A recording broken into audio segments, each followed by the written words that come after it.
Só tira o som pra gente. Aqui, desculpa. Pessoal, bom dia. Como nós tínhamos nos comprometido, todo primeiro domingo de mês a gente vai trazer um estudo sobre dependência química. E não só a dependência química, mas todo tipo de dependência. Vai acabar servindo para uma coisa e para outra. Mas mais do que isso, vai servir para a nossa vida pessoal. Porque todos nós temos partes de processos de dependência na gente. Todo mundo tem os sintomas, todo mundo tem algum desses sintomas que a gente vai estudar hoje, por exemplo. Então é importante, porque hoje a gente pode não estar utilizando, a gente pode não ser um dependente químico, um adicto em alguma outra coisa, jogos, sexo, qualquer coisa assim, a gente pode não ser, mas não quer dizer que a gente não esteja construindo isso para o nosso futuro. Porque sabemos, somos espíritos imortais. Vivemos várias encarnações e em cada encarnação a gente vai aprendendo mais, vivenciando mais, tendo novas oportunidades. Para a gente ter um trabalho melhor hoje, vou pedir mais uma vez perguntas no final. Nós vamos abrir após uma hora de estudo, nós vamos abrir para as perguntas, então guardem as perguntas para o final, por favor. E, por favor, evitem, durante, como nós estamos gravando para colocar depois no YouTube, para começar a divulgar essa casa linda que acolhe a gente, vamos evitar palavras ofensivas, sabe? Que da última gravação eu tive que fazer um monte de pip em palavrões, pip, não sei da onde, pip, não sei. Ficou muito pipi. Ficou muito pipi no tempo.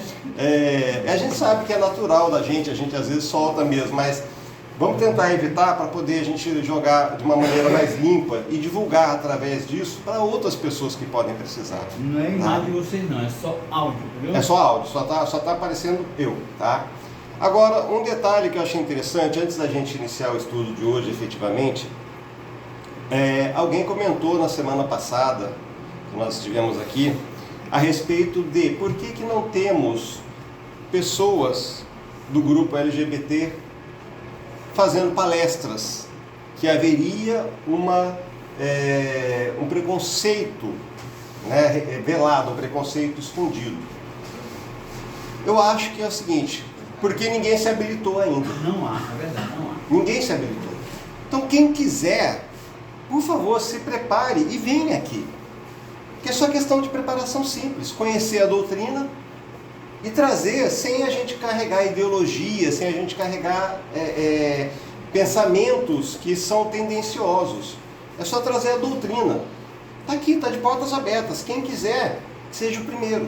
No Gaerol, que foi o trabalho que nos trouxe ao conhecimento da dependência química, que me trouxe ao conhecimento do meu próprio processo adicto, a história deles é muito legal, porque uma vez uma mãe chegou desesperada, meu filho é dependente químico, eu preciso de ajuda. Aí a pessoa ligou para a federação, para a unidade da federação que tinha lá em Niterói, perguntou, escuta, qual é o centro espírita que vai fazer isso? Aí ele falou, olha, pega o endereço, Avenida Martins Torres, 785. Aí a pessoa parou um pouco, não, mas esse é o endereço daqui. Então, se chegou até aí, é porque é aí que tem que resolver. Se chegou, se alguém pediu, precisa, olha, estou sentindo falta que tenha isso. Seja o primeiro. Faça isso. Vamos mudar o mundo através das nossas mudanças. Fazer aquilo que a gente quer fazer. Aquilo que a gente quer que mude no mundo, a gente começa a mudança. Tá bom? Hoje nós vamos estudar, então, falar um pouco sobre o quê? Não dá para falar tudo, que é muita coisa. Sobre quais são os sintomas do processo adicto, para a gente repassar da palestra da semana passada. Processo adicto existe antes da droga. A droga é uma consequência do processo adicto. E o que é o processo adicto? É um monte de condições da cabeça da gente, das emoções, dos conhecimentos, das posturas que a gente traz de vidas passadas. Quer dizer que eu já nasci para ser um dependente? Não. Você nasceu, exato, também hábitos, também. Mas você nasceu para ser um ser humano que vem para combater as más tendências. Nós viemos aqui para combater as nossas tendências, para o aprendizado, para evoluir, para ajudar. Só que nós trazemos o quê? As nossas escolhas. O que eu sou hoje é a somatória de tudo que eu já fiz e escolhi em todas as minhas vidas passadas. Todos nós somos assim. Então, se eu estou numa situação hoje, é consequência do quê? Das escolhas que eu fiz. Eu não posso atribuir a ninguém as condições, inclusive as escolhas desta encarnação, desta própria encarnação, que me levaram até onde estou. Então, o meu processo adicto veio de vidas passadas. Ter caído no erro, ter me tornado um dependente, um compulsivo, foi escolha minha. Foi escolha minha. A gente não faz escolha tipo assim, ó, acordei hoje, sei lá, acho que hoje eu vou me tornar um dependente, acho que eu vou lá fumar dar uma cheiradinha, fazer alguma coisa. Não é assim que funciona. A gente vai vivendo e vai encontrando no nosso caminho, muitas vezes porque em vidas passadas já fizemos uso. Tá certo? Mas evitar a primeira vez, que a gente sabe que não leva a lugar nenhum, embora saibamos muita gente ainda cai nessa bagunça, ainda cai nesse mundo. Evitar a primeira vez, a primeira dose, é o único caminho que existe. Por isso que eu falo, onde eu vou eu prego, álcool não serve para a humanidade a não ser para desinfetar. Bebida alcoólica não serve para nada. Não serve para nada. Para beber, para ingerir, não serve. Porque daí eu fico mais feliz. Não, você fica mais feliz se conseguir encontrar os caminhos para ser feliz sem o álcool. Mas eu fico mais sociável. Então você tem um problema que é emocional psicológico. Não é problema que o álcool vai te ajudar. Porque quando o álcool acabar o efeito, você vai voltar a ser antissocial. Nossa. Certo? Então as condições reais são essas. A gente não precisa, a gente precisa se encontrar. O verdadeiro caminho está dentro da gente. Isso é verdade. Eu digo porque eu me reconheci como compulsivo a partir do estudo da dependência química. Então eu conheço os dois lados da coisa. Eu vivenciei o lado dos erros, estou tentando vivenciar o lado dos acertos. Mas quais foram os sintomas? Quais são as emoções? O que eu faço na minha vida que vai me caracterizar como um possível portador de processo adicto? Não dependência química, não dependência alcoólica. Ou dependência de jogos, de sexo, de comida. Que me caracteriza como um adicto. Que preenche uma determinada característica e que me daria condições de me tornar um dependente. Vamos lembrar disso, separar bem essas duas situações para a gente ter ideia. Quando eu falo processo adicto, é independente da droga. A droga é uma consequência do processo adicto. Beleza? Todo mundo conseguiu entender? Eu consegui ser claro? Eu sou ruim de falar às vezes. Mas vamos lá. O que a gente tem de principal?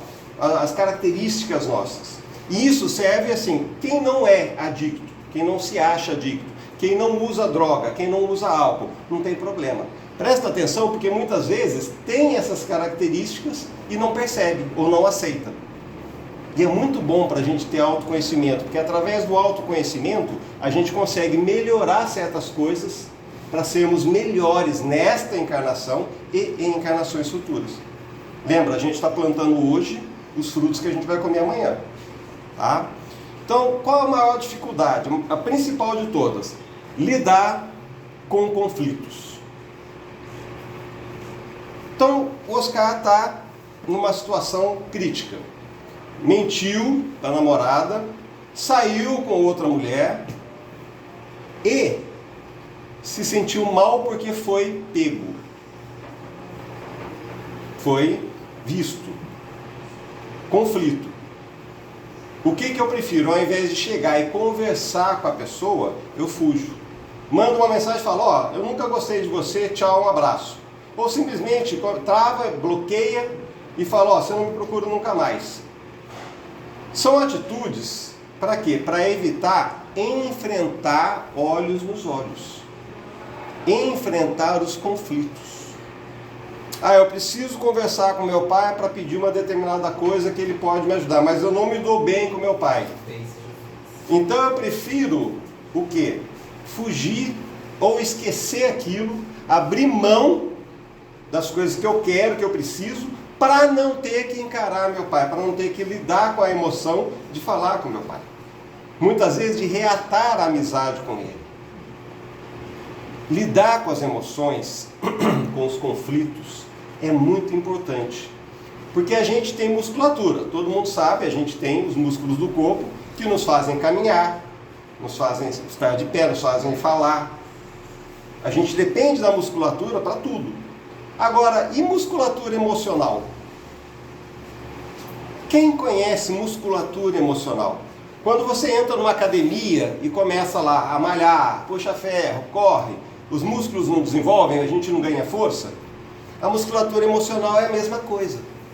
Quando a gente enfrenta os conflitos, quando a gente tem a capacidade de olhar, resolver, calmamente sentar, e mesmo que seja para ouvir verdades. Sentei lá na frente da menina e ela falou, ó, eu soube que você fez isso, você é um calhoda, é um cara de pau, um safado. Se eu sou, realmente sou. O que eu vou falar? Sou? Errei, desculpa. Rompeu o relacionamento, tudo bem, perdi. Mas enfrentei a situação. Se eu fujo e não enfrento, eu nunca mais vou querer enfrentar. Só que isso é uma condição ruim, porque conflitos têm a vida inteira. São os conflitos que nos ajudam a sermos fortes emocionalmente, a assumirmos responsabilidades maiores na nossa vida. E essas responsabilidades são importantes porque, lembra da história das 5 moedas? Que o Senhor deu 5 moedas para um, 2 moedas para outro e 1 moeda para o terceiro? Aí os que tinha 5 fez 10 moedas, o que tinha 2 fez 4 moedas, e o que tinha 1 enterrou e devolveu a moeda para o Senhor. O que isso quer dizer? Quando a gente enfrenta as situações, reconhece a responsabilidade do que tem, da oportunidade que tem da vida, de estar vivo, de estar aqui, e a gente faz progredir, Deus nos dá mais condições. Então tá, se você tinha 5, está com 10, fica com as 10. Desses 10 você vai fazer 20, do 20, 40, 60, 100.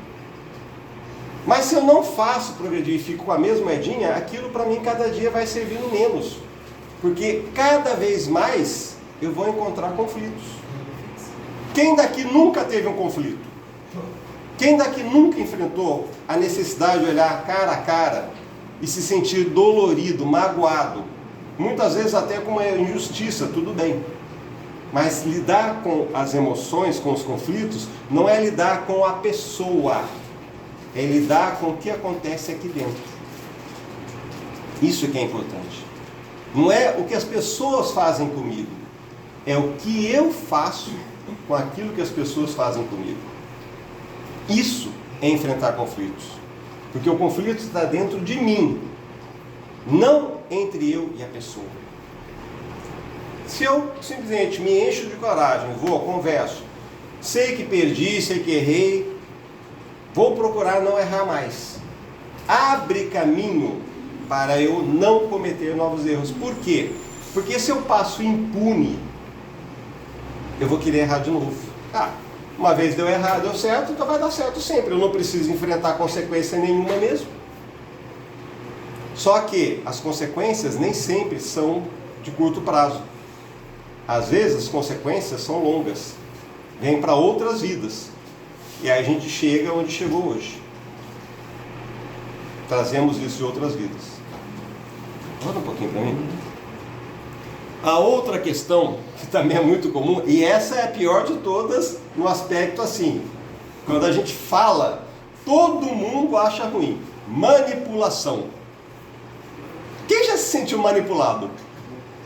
É horrível, né? Pessoa que chega lá e chega para você, mas sabe o que é? Eu estou precisando tanto, sabe, faz isso por mim. Ou chega, você é uma pessoa tão boa, um amor de pessoa, eu sei que você vai fazer isso para mim, eu sei que você vai conseguir para mim. São manipulações. Ou fala, olha, você vai conseguir para mim, tá? Você vai conseguir, senão você vai se tornar uma pessoa horrível, uma pessoa que você não merece. Então você precisa me ajudar. Sabe, manipulação tem várias formas. No processo adicto é muito ruim, porque envolve diretamente todos os que estão em nosso redor. Quando eu cometia erros, é horrível falar isso, eu não me orgulho, mas quando eu cometia erros, que minha mãe chegava para conversar comigo, para não enfrentar o conflito, eu manipulava. Aí eu chorava, mãe, eu errei, me perdoa, eu sou um menino péssimo, eu sou um menino horrível, você não merece o filho que você tem. O teatrinho sem vergonha que eu fazia. Ator canastrão mesmo. A mãe caía.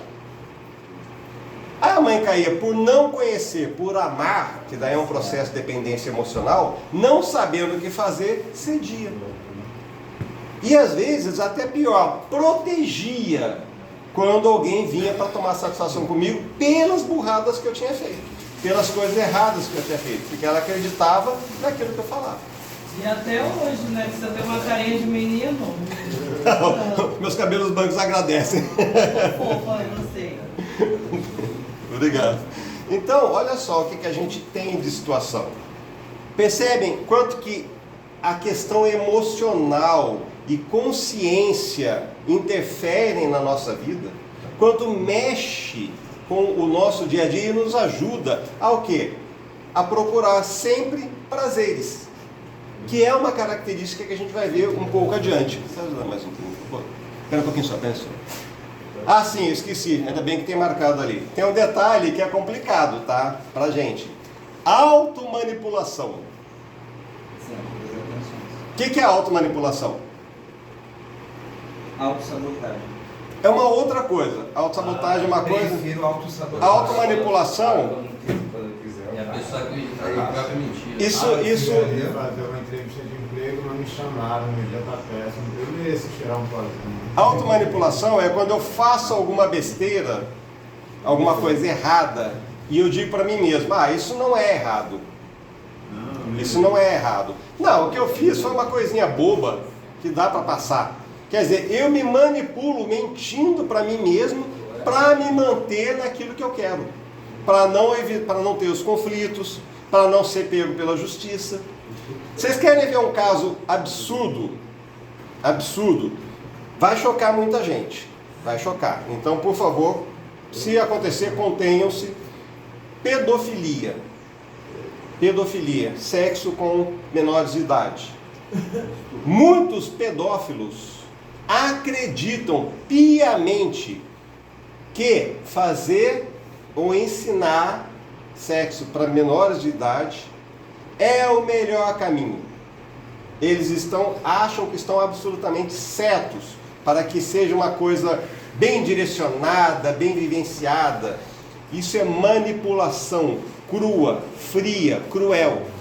Não existe isso. E é automanipulação, porque a pessoa mente para si mesmo achando que está certo, mesmo sabendo que é errado, mesmo havendo leis em contrário. Mente para si mesmo. Isso é automanipulação. Depois disso, nós podemos falar um pouco sobre... essa é maravilhosa. Todo mundo acha maravilhoso. O que tem perna curta? Mentira. A mentira. A mentira. O adicto, de forma geral, é extremamente mentiroso. Quer dizer que o adicto tem tudo isso? Não. Tem uma quantidade dessas características em maior ou menor escala. Mas, geralmente, usa a mentira para quê? Para conseguir as coisas que quer. Até para respirar. Muitas vezes. E a mentira se baseia no quê? Falar a verdade incomoda. Mexe com as emoções. E eu não quero que mexa com as emoções. Zona de conforto. E mentir, zona de conforto, exato. E mentir é mais gostoso porque mentindo eu consigo tudo o que eu quero.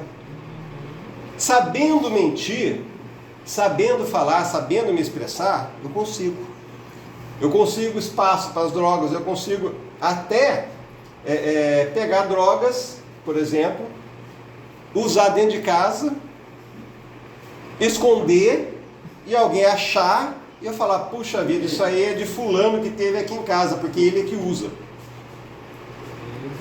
Então, é muito comum mentir, é muito comum para o adicto. Isso é meio geral.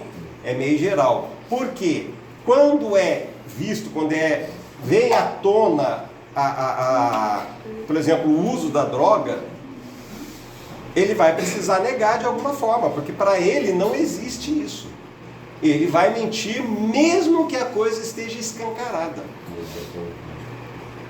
Então a mentira, infelizmente, é das maiores em todos os adictos. Isso é infalível. Todo adicto acaba mentindo. Todo adicto acaba mentindo. Todo. Como todo dependente. Infelizmente, como uma grande parte da humanidade. De forma geral, todos nós mentimos. O que é triste é que, como eu falei, cada vez que a gente vai mantendo esses processos hoje, eu posso não ser um dependente. Posso não estar ainda um adicto.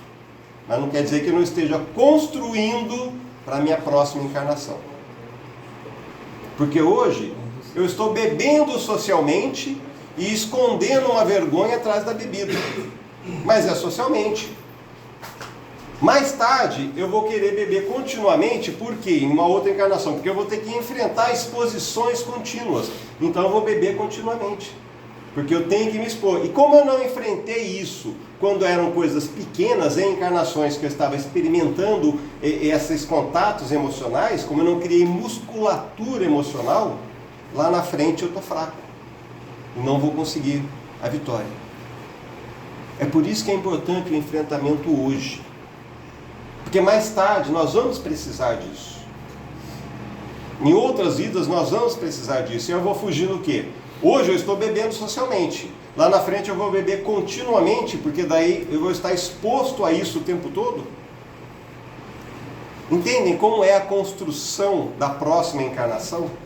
Começa hoje. As decisões que a gente toma hoje vão definir a vida que nós estamos vivendo e as próximas vidas. Certo? Pera um pouquinho só. Esse também é uma coisa bem interessante. Eu tinha um conhecido que eu achava muito interessante os planos dele. Ele um dia falou para mim assim: eu vou plantar lá no terreno, num terreno lá que o cara cedeu para mim, banana. Eu vou plantar não sei quantos pés de banana e vou colocar fulano para tomar conta para mim. Aí ele fazia uma conta lá que se ele tivesse X dinheiro, X banana, vendendo a X valor e fazendo ainda algum doce, ele ficaria rico em 6 meses, vendendo bananas, plantando e vendendo bananas.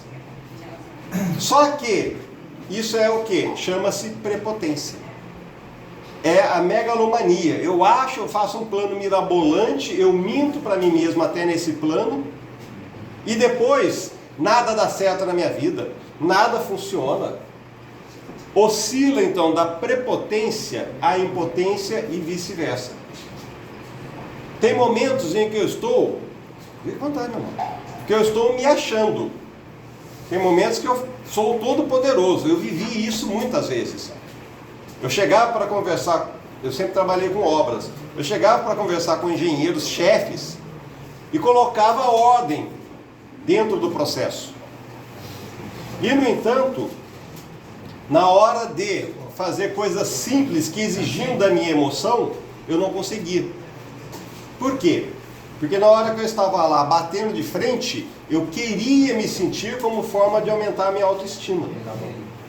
E nos outros momentos eu não tinha coragem de fazer. Variava da prepotência para a impotência. Pode ter uma esquizofrenia. A pessoa, quando ela tem uma realidade distorcida sobre o que é de fato, na saúde mental existe a esquizofrenia paranoide, que vem da paranoia sobre algo, e é residual. E por vezes o adicto, ele tem a questão do residual por questão de substância impregnada. Sim, isso é verdade. Mas daí a esquizofrenia, ela pode ser até um fator muito depois da variação da impotência para a prepotência. Porque a esquizofrenia vai caracterizar um outro comportamento mental que já é um vício. A própria esquizofrenia, mais ou menos, é tipo um vício espiritual. Tá? Mas a gente vai falar sobre esquizofrenia um outro dia, porque realmente ela faz parte do nosso processo de estudos. tá? Vai ser um estudo bem legal. Frustração. Quem daqui gosta de se sentir frustrado? Quer uma coisa e a coisa não acontece. Quem daqui nunca se sentiu frustrado? O que é a frustração? A gente quer alguma coisa e aquilo não acontece. Chega desesperado em casa querendo, sei lá, um pãozinho porque estou morrendo de fome e não tem absolutamente nada para comer. Já passei por isso algumas vezes. Ou, pior ainda, eu quero um determinado relacionamento. Faço todo o processo, convido e não acontece o relacionamento. É uma frustração. Quero um emprego. Fico frustrado. A frustração, ela é o quê? É um exagero do sentimento. Frustrar-se significa que você exagera na sua autopiedade. Exagera naquilo que você busca e não consegue. Remédio? Tem que estar na hora, hein? Tá. Então, frustrar-se é um problema que a gente pode resolver. É natural do ser humano sentir-se desapontado, é uma coisa. Desapontado é uma coisa. Ficar triste é uma coisa. Agora, a frustração já é muito pior. Porque ela é o quê? Um sintoma de uma autopiedade muito grande. Que é quando a gente... eu não sei porquê, eu nunca acerto nada, eu nunca tenho nada, que coisa horrível, eu sou um zero à esquerda, eu não tenho direito a nada. A frustração ganha, sabe, um volume maior que não precisa. E é aí que mora a grande situação. Frustrar-se é uma coisa que a gente consegue consertar. É só a gente parar para pensar, tá, hoje não consegui, mas como vai ser o meu amanhã? Como foi o meu ontem? Quantas coisas boas eu tive e não consegui ver? Vamos falar sobre exemplos simples de frustração, de uma pessoa que não tinha frustração? Quando vocês tiverem tempo, pesquisem. E eu acho assim que é muito interessante que a gente comece a criar hábitos bons, hábitos de pesquisas que nos levem, sabe, quando possível, na internet, nas pessoas, coisas que nos elevem, que nos ajudem a sermos melhores. Jorge. Todo mundo já ouviu falar do Jorge do Chico Xavier? Já ouvi. Já ouviu, né? O Jorge era o quê? Era um homem preto, paupérrimo, muito pobre, tinha provavelmente algum problema mental, vivia com a boca sangrando. Oi? Já ouviu falar dele, né? Então, sabe, já conhece. Vivia com a boca sangrando e tinha um mau cheiro muito grande, muito forte. Tanto que ele chegava nos lugares, as pessoas imediatamente cobriam o rosto para não sentir o cheiro do Jorge. Só que ele chegava e abraçava o Chico, beijava o Chico, sujava as bochechas do Chico de sangue. E Chico não se incomodava nem com o cheiro, nem com o sangue, nem com nada disso. Era para o Jorge ser muito frustrado, porque ele não tinha nada, ele realmente nada dava certo. Ele carregava uma bolsa com pipoca, docinho, que ele ganhava, que era o que ele tinha para se sustentar. E morava junto com os irmãos, numa casa muito pobre, e às vezes ele tinha que cuidar ainda das crianças. Contava história. Mas que frustração que esse homem tinha, estava sempre alegre, sempre sorrindo, sempre naquela calma. Ele chegava na fila, tinha 300 pessoas na fila para ver Chico. Ele ficava calmamente ali esperando, calmamente. Chegava madrugada fora, chegava na madrugada, era a vez dele falar com o Chico. Estava mal-humorado? Não, estava super bem. As pessoas que iam lá, cheias de pompa, de roupinha chique, estavam frustradas, bravas. E ele chegava sempre naquele bom humor, beijava o Chico, era amoroso todo mundo, as pessoas humilhavam ele. Por quê? Porque ele não se preocupava, ele tinha dominado as frustrações da vida, a autopiedade. Tinha dominado aquilo que mais desgasta o ser humano, que é a pena de si mesmo. Ele podia ser revoltado. Eu tenho lá no abrigo que eu estou trabalhando, um irmão que veio com condições precárias, ele tem microcefalia, tem muitas dificuldades de movimento, mas ele tem uma certa violência dentro dele. Às vezes ele dá soco, destrói coisas, agride pessoas, então ele precisa meio que ficar medicado o tempo todo. Então, mesmo que o Jorge tivesse um problema mental que o limitasse, não é justificativa. A característica que a gente carrega de bondade, de paciência, mesmo que a gente venha com limitações, a gente consegue fazer isso aflorar, porque é parte da gente. Só que a gente precisa construir. Então a frustração é o quê? É uma condição que vários fatores entram na mesma conta. É o medo, é a autopiedade em larga escala, é raiva. São várias emoções juntas que geram uma frustração. Mas tudo está onde?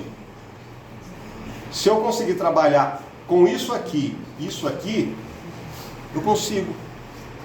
Eu frustrei hoje, deu errado hoje, não tem problema, eu tenho o dia de amanhã. E se não tiver o dia de amanhã, o que eu posso fazer? Não está no meu controle. Tem certas coisas que não estão no controle da gente. Eu vou ficar bravo com isso, ficar bravo com Deus? Eu não sei o que aconteceu, qual é a lição que Deus me deu para que aquilo acontecesse, que a vida me deu para que aquilo acontecesse, eu não sei. E eu fico cobrando Deus. Eu confesso que uma das maiores frustrações, embora sendo espírita, eu não sou um ser evoluído, lógico que eu não sou. O que eu compartilho são os conhecimentos que eu tenho, que eu vivi de verdade. Quando a minha esposa Elizabeth morreu, em março deste ano, ela era nova, 55 anos, não tinha nada. Ela tinha doenças, mas ela não estava com nada caracterizado. Ela foi em todos os médicos possíveis. E eu fiquei muito frustrado, muito chateado. Até que Deus me mostrou, Oscar, vai com calma. Senta. Você está na doutrina. Você sabe o que está acontecendo. Se você não sabe, peraí que eu vou te ensinar. E da dor vieram lições muito importantes. Que a gente perde. Perde coisas que são importantes para a gente, perde pessoas que são importantes, porque a única coisa que a gente leva é o conhecimento e o amor. É o que a gente fez, é o que a gente praticou. E leva também as relações das pessoas com quem a gente conviveu.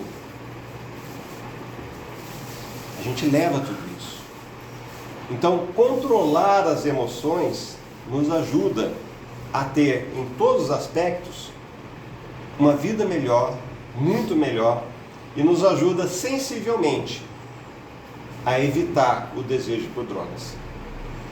Passa aqui ainda. Essa é interessante. Quem daqui gosta das coisas para agora?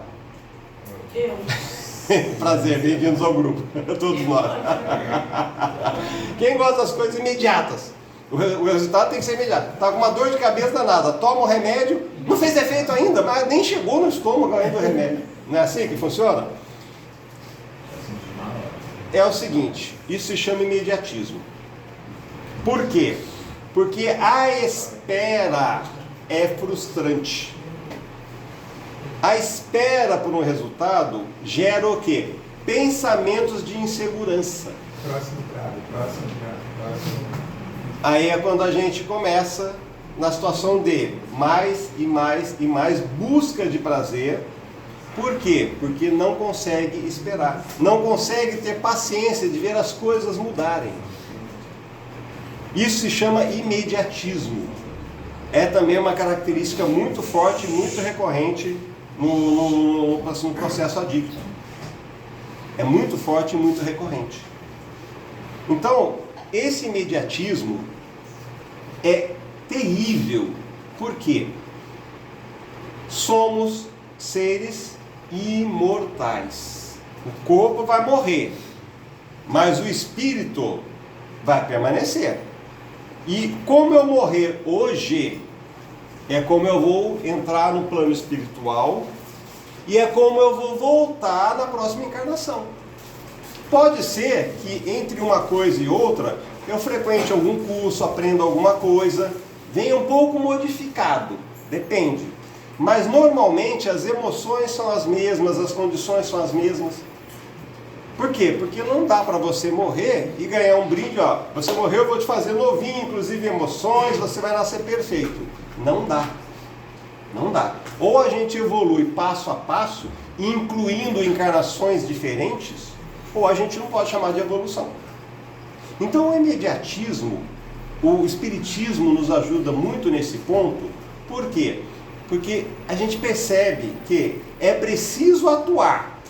É preciso que sejamos atuantes, que façamos a nossa parte, mas nem sempre os resultados são os que a gente quer e muito menos na hora que a gente quer.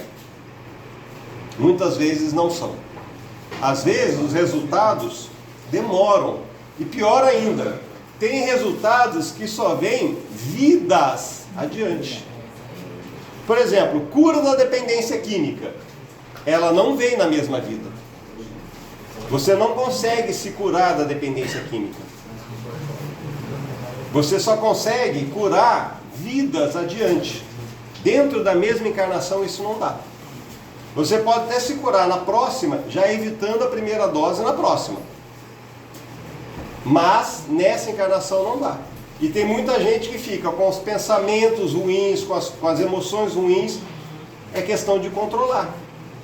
É questão de saber onde levar a vida. Levar da maneira certa. Tá certo? Instabilidade emocional. Esse é legal. Esse é bem legal.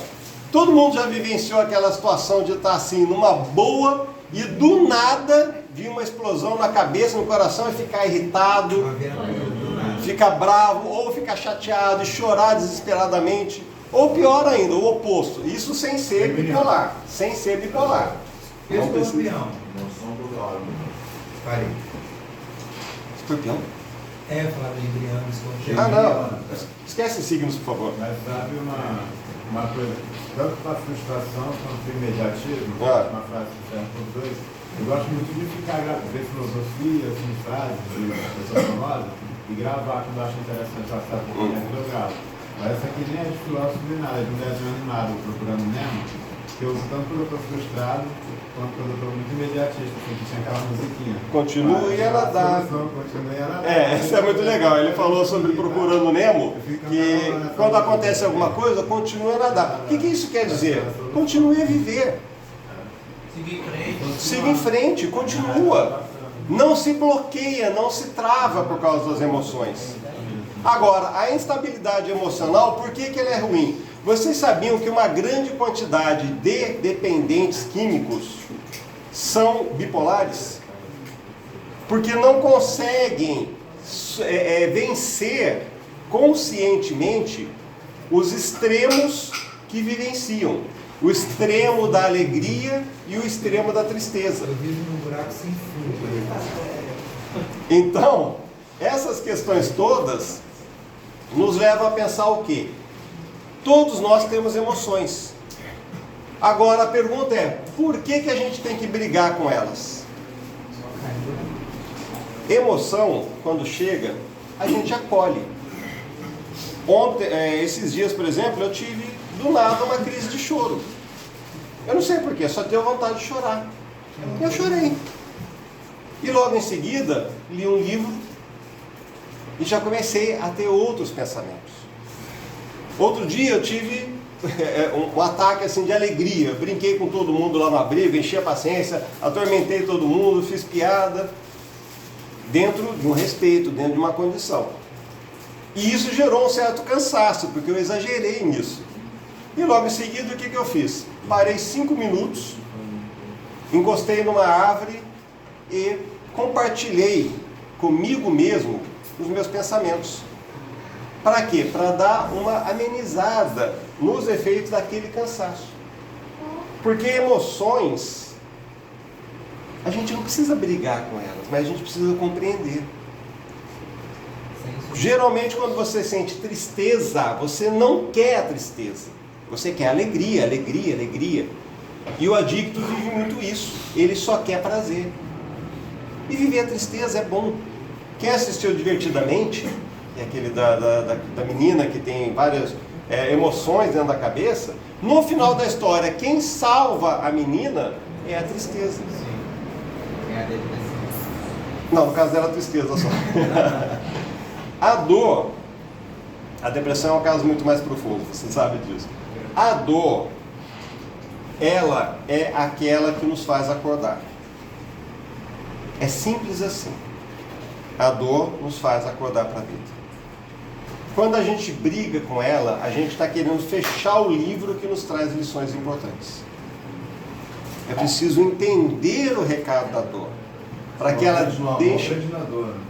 Esse é o pior de cada. Eu vou citar, hoje eu fiz uma postagem tanto no Instagram quanto no TikTok, com referência a isso. A referência à mega operação que tivemos ali no Complexo do Alemão, na Penha. Sem sermos tendenciosos, tá certo, errado, não é esse o problema. Todos os que estão envolvidos encontraram o quê? O acerto de contas com o universo. Se morreram naquelas condições, é porque houve um ajuste com o universo.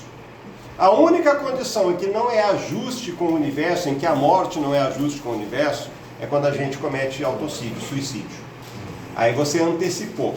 Qualquer outra morte, e isso eu falo suicídio, inclusive os inconscientes, que é quando você usa droga, que é quando você pratica, faz loucura, tipo assim, esporte radical. Eu adoro esporte radical porque eu adoro adrenalina. Aí morre numa curva, morre numa queda de uma asa delta, alguma coisa. Por quê? Cometeu tipo um suicídio inconsciente. Consumo de bebida alcoólica exagerado, quando a gente se sujeita a situações como sexo desregrado, e daí acaba contraindo uma doença que pode vir a ser fatal. Relacionamentos abusivos. Também, mas vamos pegar mais a parte física. O relacionamento abusivo também leva pelas questões de depressão, entra o autocídio, é uma condição anterior. Mas quando a gente fala sobre essas mortes, fora esses que a gente cometeu, que a gente buscou, tudo é encontro de contas. São os erros do passado que trazem agora. Que a gente está vendo as pessoas encontrando num ato de violência. Se não é pelo amor, é pela dor. Então, a gente não consegue observar e a sociedade começa a se mobilizar sem ter essa visão de que isso nos chama para melhorias. E eu estou já trazendo isso porque eu já estou em alguns minutos de encerramento, para a gente poder entrar na parte de perguntas e respostas, se tiver. Tudo na vida é ação e reação, é causa e efeito. Se eu der o Newton já dizia, se eu der um soco na parede, eu vou bater na parede, mas a parede vai dar uma reação. Ela também vai se segurar. Vai depender da força que eu vou bater, né? Vai depender. Eu não vou fazer isso, ficar dando soco na parede, pode ter certeza. Então, só o seguinte, a gente já vai entrar nas perguntas. Então, o que acontece? Mesmo a situação nossa como adictos, mesmo isso, é um encontro de contas. É a somatória de tudo que eu já fiz em todas as minhas vidas. E a gente precisa compreender que somente trabalhando o eu com muita vontade é que nós vamos conseguir eliminar esses problemas, esses sintomas todos, e nós não chegamos nem na metade ainda. Vamos conseguir eliminar esses sintomas todos, para que a gente consiga evoluir como espíritos e termos um trabalho muito melhor de ascensão para espíritos superiores. O que vai nos trazer mais alegria, porque quanto menos a gente carrega de coisas erradas dentro da gente, mais alegrias a gente tem. Vamos imaginar o seguinte, você entra numa casa, a casa tem 50 quartos. Todos estão com janelas fechadas, portas fechadas e sem lâmpada. Todos quartos escuros. A casa é uma casa escura ou uma casa clara? É uma casa escura. E se eu for acendendo luzes, abrindo janelas, uma por uma, A casa vai se tornar mais alegre, mais receptiva, ou vai continuar sendo uma casa que a gente fala lúgubre, uma casa triste? Por quê? Porque a gente vai jogando luz nos lugares, é a gente. Quando a gente abre para iluminação, para a gente fazer as coisas boas, aprender o que é bom, a gente vai trazendo iluminação.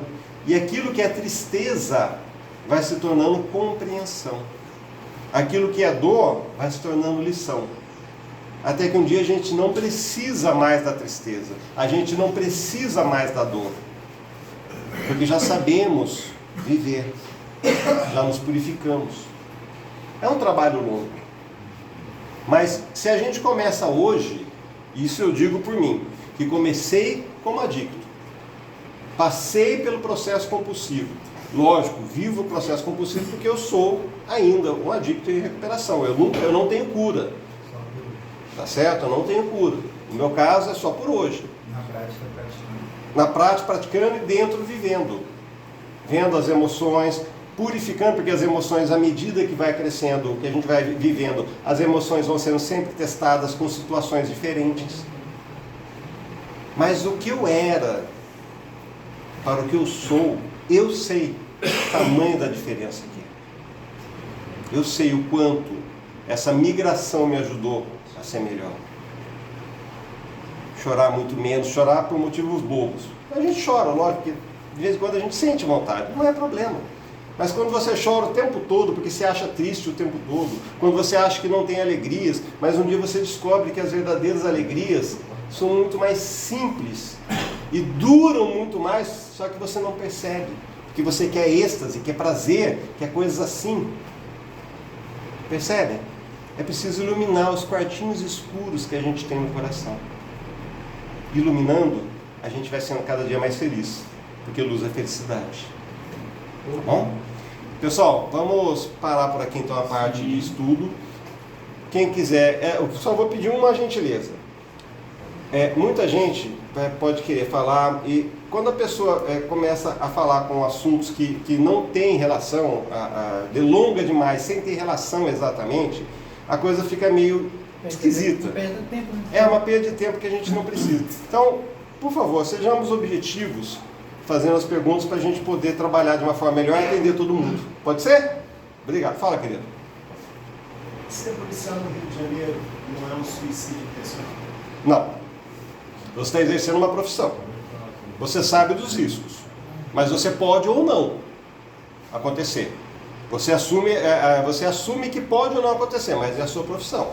Seria suicídio se, eu sendo policial, eu começasse a entrar loucamente por dentro de alguma comunidade iluminada, cheia de pessoas armadas, sujeito a tomar um tiro. Aí é suicídio. Mas desde que você trabalhe corretamente, que você tenha a sua vida corretamente, não é suicídio. Você que tinha erguido a mão lá atrás. Continue a nadar. A questão da adicção, eu acho que também às vezes cabe medicação, né? Tipo assim, aquela questão que eu falei a última vez. Você vai usando cada vez mais droga, vai consumindo pornografia, tem relações utilizando droga, tudo isso é um pico muito grande de dopamina. Isso vai regulando lá a química do cérebro, vai causar esquizofrenia, bipolaridade, como você falou. Isso é assim, a gente provou. Esse excesso de estimulação lá dos receptores de dopamina causa esquizofrenia e distúrbio mentais. Você ouve voz, você vê coisas, você começa a ficar perturbado. Aí tem medicações, como as psicóticas, eles ajudam a tentar reestruturar esses receptores, assim, para você não ter mais essa sensibilidade com o da dopamina, voltar a ter sensibilidade na verdade da dopamina. Sim. Ela, né? Não vai precisar mais, só que às vezes você tem que parar de dar droga, se parar de dar droga, você vai sempre com medicações. Sim, medicação no caso para ajudar a controlar os receptores de dopamina, de não só porque o problema não é só receptores de dopamina.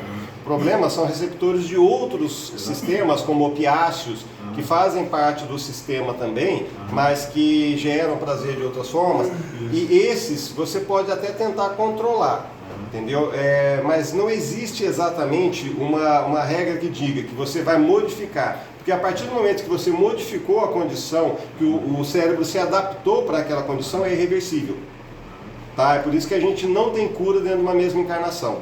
Até hoje não se descobriu como reverter aquela alteração, aquela adaptação do cérebro para receber a quantidade de elementos de prazer, de substâncias químicas que geram prazer, que as drogas oferecem. Entendeu? Fica sem graça, não tem mais prazer em ouvir uma música, começa a falar. Isso.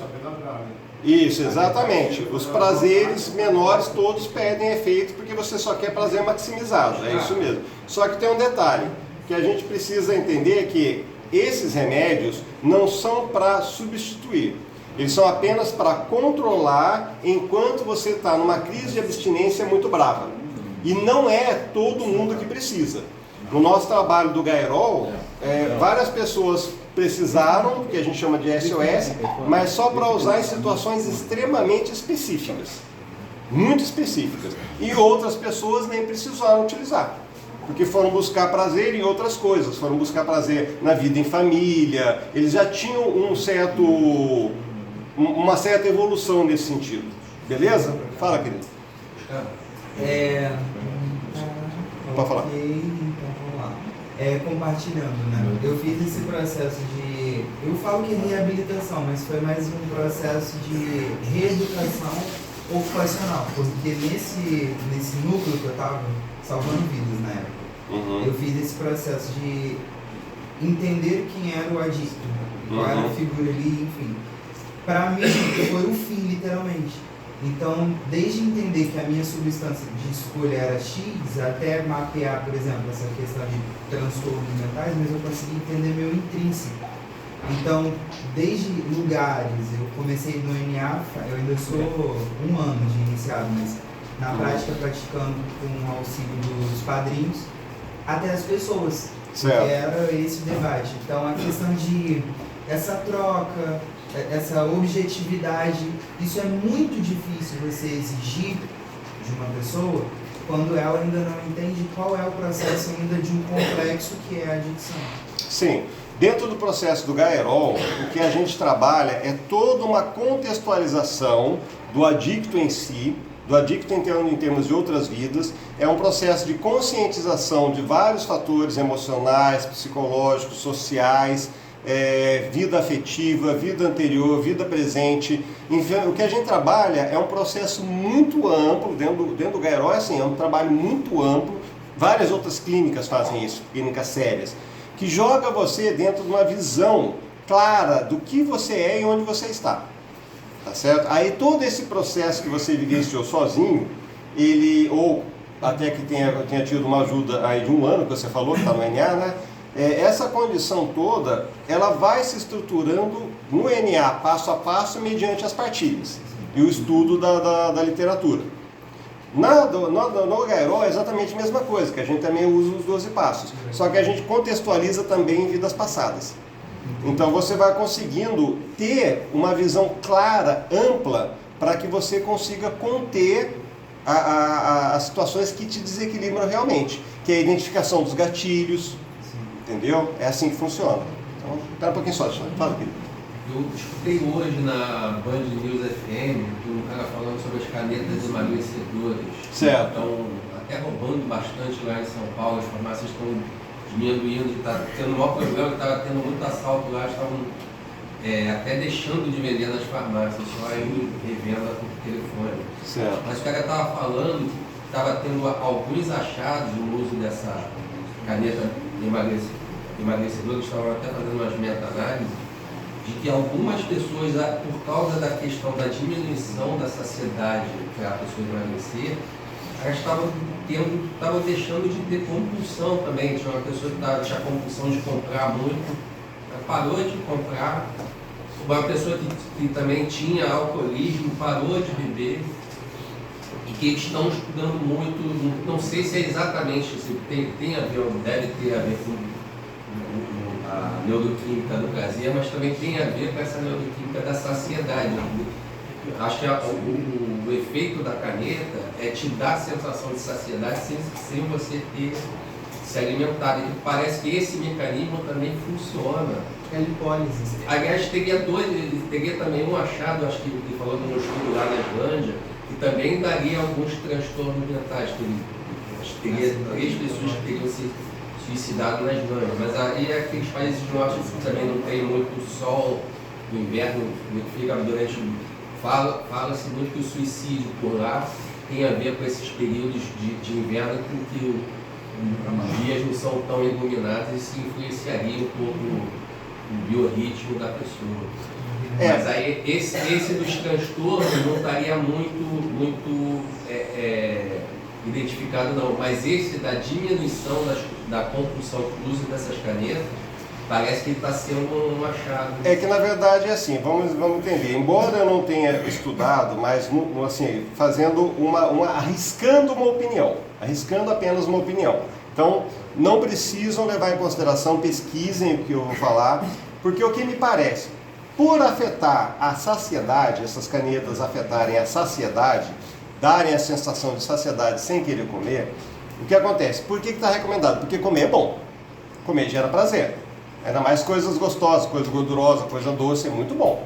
Gera prazer. O prazer está situado aonde? A gente falou isso no último estudo. Na região do cérebro chamada sistema límbico. Que está a parte do cérebro reptiliano, que foi o começo de tudo. Né? A parte nossa.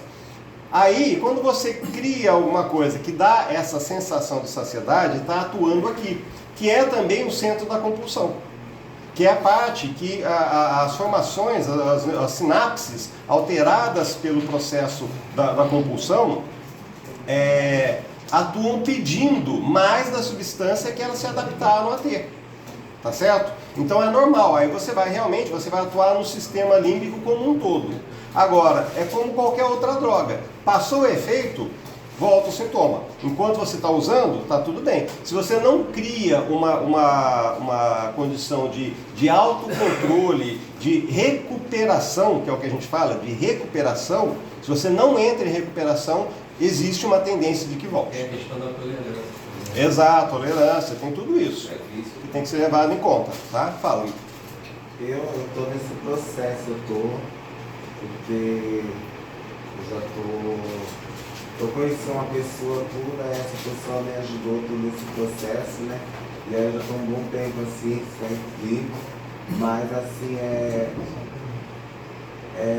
eu vejo assim que o que mais me ajudou nesse processo também foi o lugar que eu saí, e aí com essa pessoa eu pude conhecer pessoas que trabalham, pessoas que têm outra história para contar para mim, pessoas que têm filhos, pessoas que não usam droga, nunca usaram, ele também não usa também, foi o que mais me ajudou nesse processo.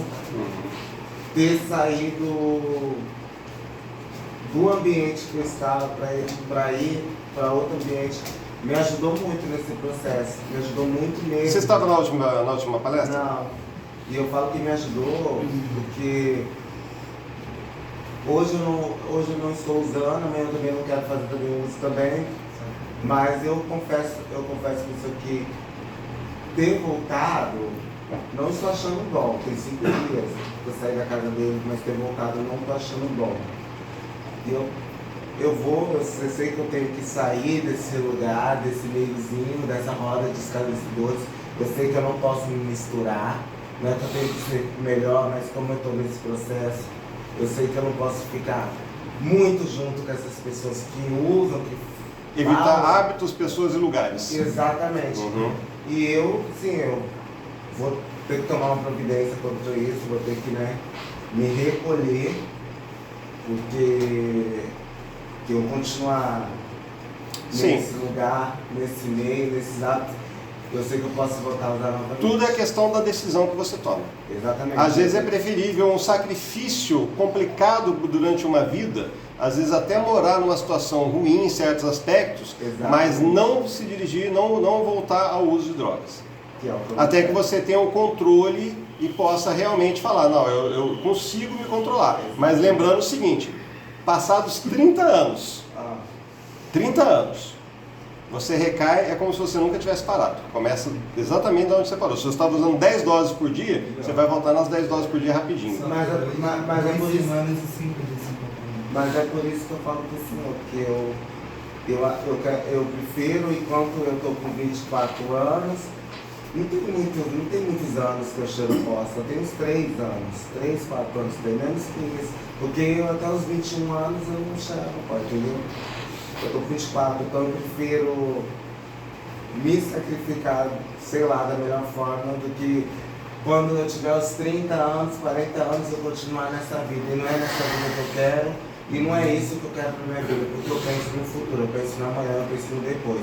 Eu tô com 24 hoje, mas amanhã quando eu tiver 30, 35, eu quero ficar na minha casa, eu quero estar bem, eu não quero saber desse negócio de droga. Você quer construir. Exatamente, eu penso muito isso, sempre pensei.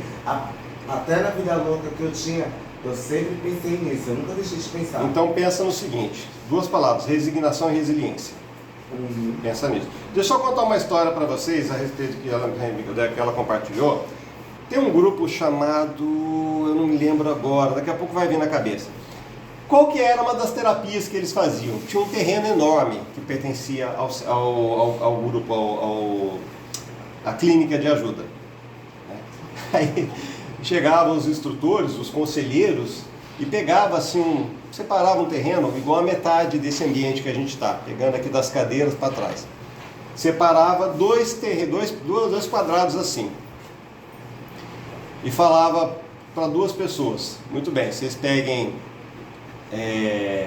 picareta, pá, carrinho de mão, vocês 2 vão cavar, cada um vai cavar o seu espaço.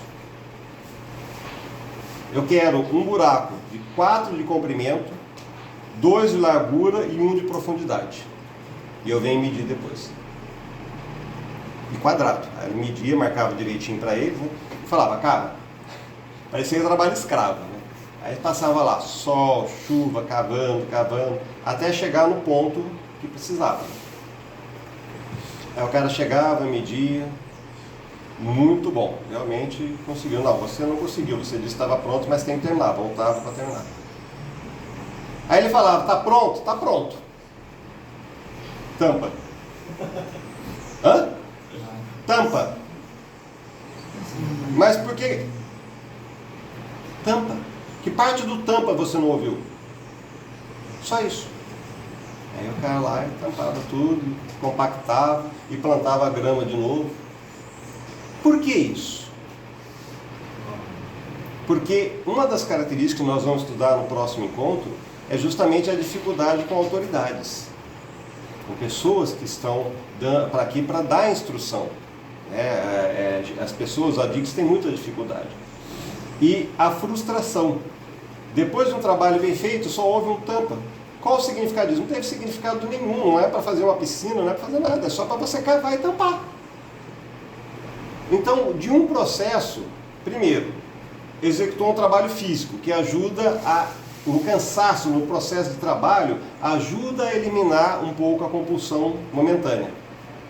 O foco no trabalho, né, ajudou a parar aquele momento de direcionar o pensamento para aquilo. A ordem ensinou a ter obediência, a ter, né, a compreensão das coisas, ensinou a lidar com a frustração.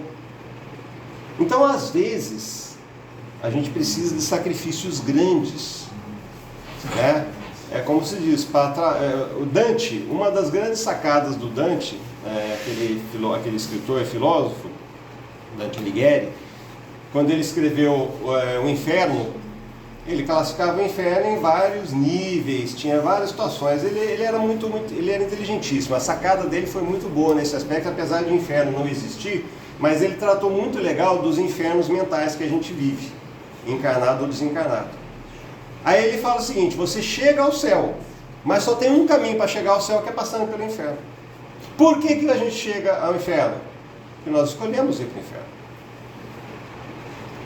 Nós escolhemos os caminhos. E escolhemos nos manter nos caminhos. Somos hoje o fruto das nossas escolhas.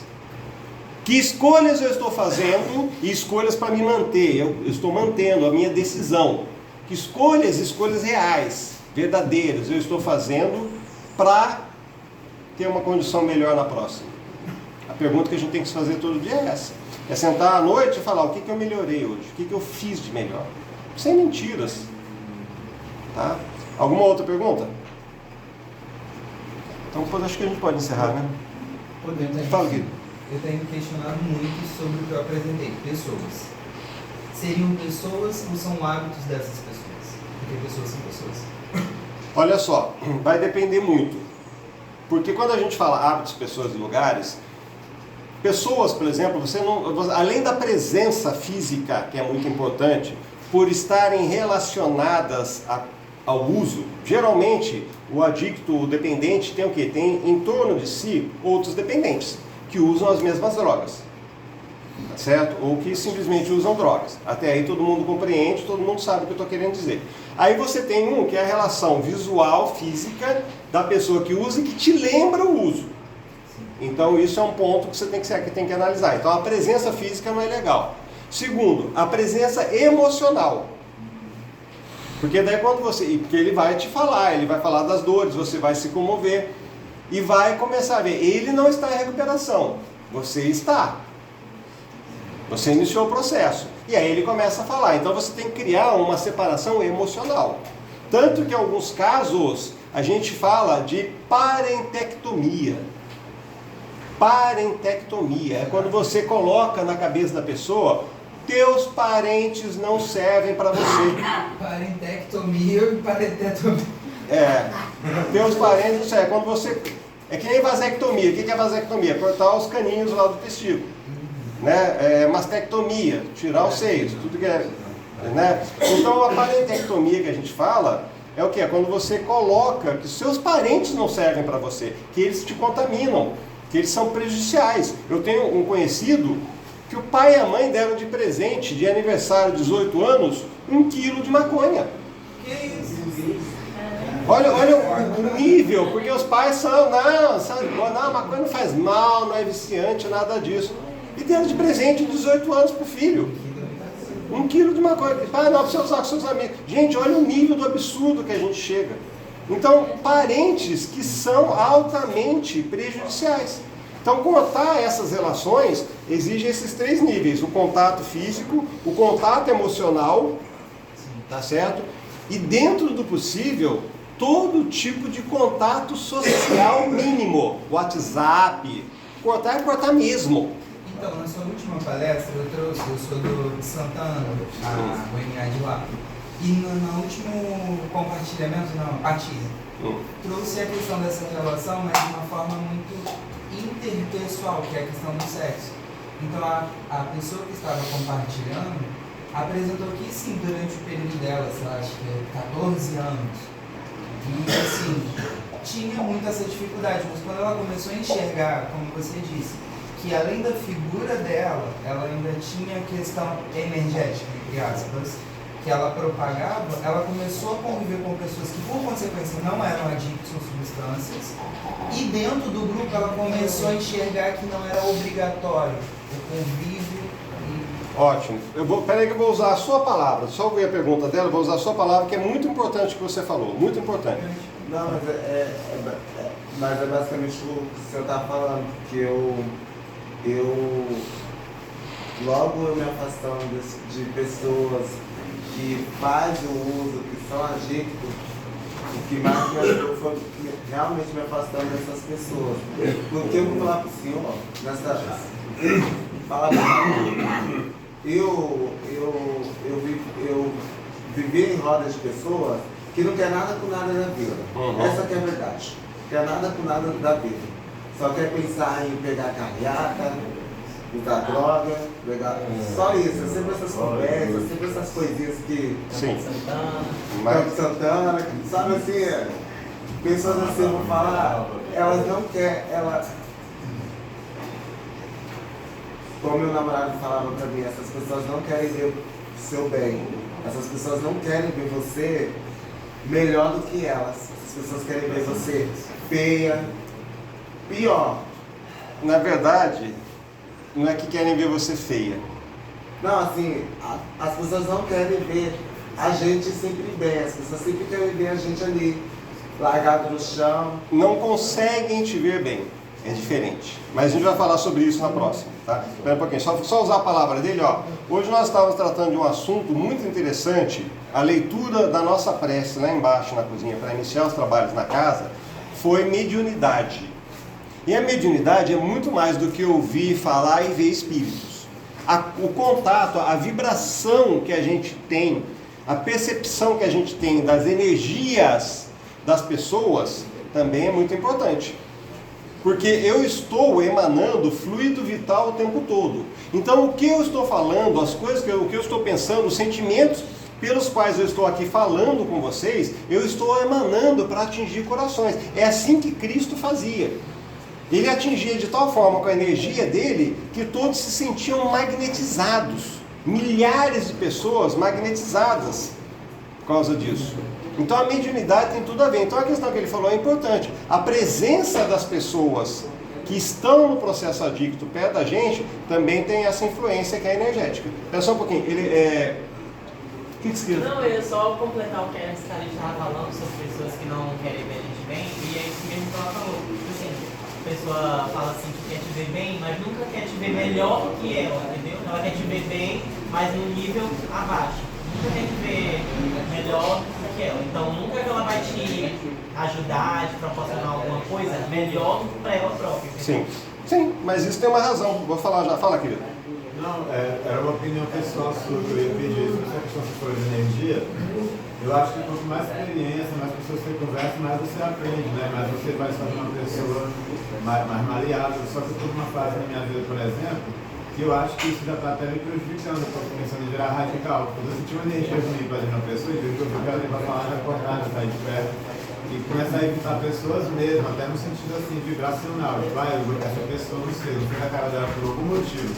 Não me fez nada, mas não fica na cara dela, já vou me afastar. Eu já estou pensando em fazer isso. Mas você não é obrigado a conviver com pessoas. Você não é obrigado a conviver com pessoas que não te despertam bem. Até que você tenha condição de se equilibrar. Ninguém é obrigado, é só um pouquinho. A pessoa chega na fila e já pensa, nossa, está mandada. A respeito do que ela falou sobre a questão da pessoa não querer a gente bem. O problema é que se eu não me vejo bem, se eu não me vejo com bons olhos, se eu não me amo, como é que eu vou amar a pessoa? Como é que eu vou amar vocês se eu não me amo? Como é que eu vou amar a pessoa que está, a minha namorada? Como é que eu vou amar a minha namorada se eu não me amo? Entendem? Então não é questão de que elas não querem o seu bem, não é isso. É que elas não conseguem ver o próprio bem. E quando há uma coisa de alguém que está no bem, é estranho. A pessoa que começa a melhorar, que tem uma coisa que não tem, é estranho, é uma coisa que fala errado comigo. Tá certo? Só um minutinho.